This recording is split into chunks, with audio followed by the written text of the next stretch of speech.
Cari amiche e amici, bentornati da Mimmo Vita ad Agricoltura 4.0, il settimanale di Regione Veneto e Veneto Agricoltura sulla difesa delle colture agricole. Vediamo le notizie in evidenza. Colza. In atto elevati attacchi di Altica, con addirittura casi di risemina nella bassa padovana, contestuale presenza di larve di trentedine. Per chi adotta la difesa convenzionale o integrata sono autorizzate diverse sostanze attive, mentre per le aziende in biologico ad oggi nessuna sostanza risulta autorizzata.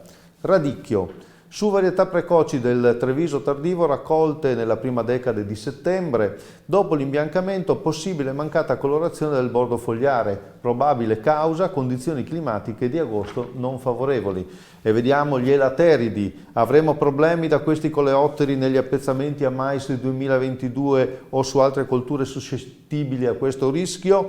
Per saperlo è possibile collocare già fin d'ora le trappole per le larve. Potremo così utilizzare meno insetticidi, risparmiare e dare più salute al terreno. Chiudiamo con l'approfondimento che questa settimana verte su Ganaspis brasiliensis, il parassitoide di Drosophila Suzuki, e noi ci vediamo la settimana prossima. Arrivederci.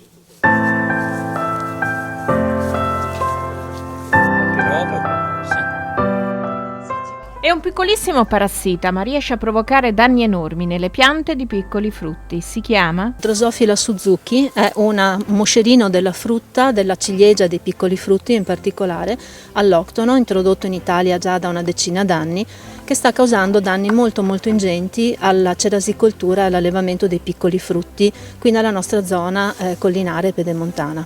Si vede che cosa? Il moscerino attacca le ciliegie deponendo il proprio uovo all'interno della ciliegia e quindi la frutta marcisce e perde ovviamente la possibilità di essere commercializzata. La soluzione potrebbe essere l'introduzione di un parassitoide larvale alloctono presente nelle zone di origine. I rilasci sono già stati effettuati e diciamo che verso la fine del mese di ottobre, metà di novembre, dovremo già poter avere i primi risultati. L'obiettivo è quello di presentare una relazione entro fine anno al Ministero con anche una richiesta di proroga dell'autorizzazione. Le conseguenze sono disastrose per i nostri frutteti in quanto non riusciamo più a raccogliere un prodotto che sia valido per il mercato e quindi speriamo in questo antagonista che negli anni riesca a risolvere questo problema che abbiamo non solo noi ma tutti i frutticoltori, perché questa drosofila va a colpire i piccoli frutti, quali ciliegie, mirtilli e quant'altro, e il danno è rilevante.